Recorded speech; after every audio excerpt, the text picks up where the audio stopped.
കാഞ്ഞങ്ങാട് 10 വയസ്സുകാരിയെ തട്ടിക്കൊണ്ടുപോയി പീഡിപ്പിച്ച കേസിൽ പ്രതിയുടെ DNA പരിശോധന നടത്താൻ അന്വേഷണ സംഘം.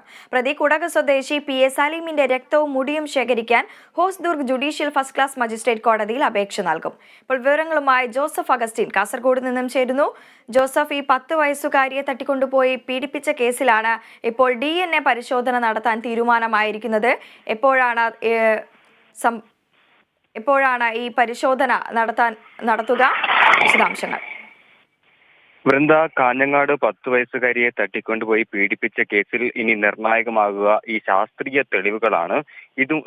അതായത് ഈ പെൺകുട്ടിയെ തട്ടിക്കൊണ്ടുപോവുകയും പീഡിപ്പിക്കുകയും ചെയ്ത സമയത്ത് ആരും തന്നെ സാക്ഷികളായിട്ടുണ്ടായിരുന്നില്ല. ഇതാണ് കേസന്വേഷണത്തെ ആദ്യഘട്ടത്തിൽ ഏറെ പ്രതിസന്ധിയിലാക്കിയത്.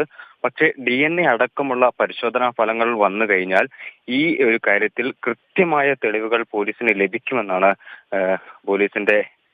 ലഭിക്കുമെന്നാണ് പോലീസിന് ഇപ്പോൾ ലഭിച്ചിട്ടുള്ള വിവരം. മാത്രമല്ല, ഇത്തരത്തിൽ മാത്രമേ അന്വേഷണം മുന്നോട്ട് കൊണ്ടുപോകാൻ സാധിക്കുകയുള്ളൂ.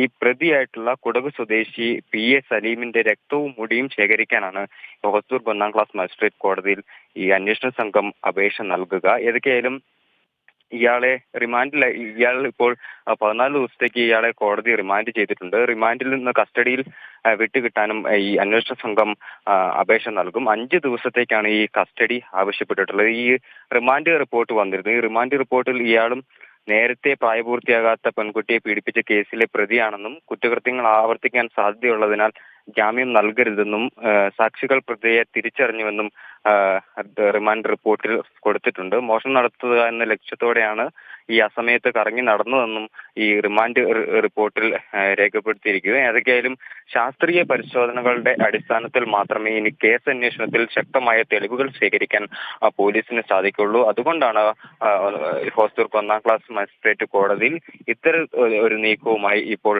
അന്വേഷണ സംഘം മുന്നോട്ട് പോകുന്നത്. വൃന്ദ, വ്യക്തമാണ്.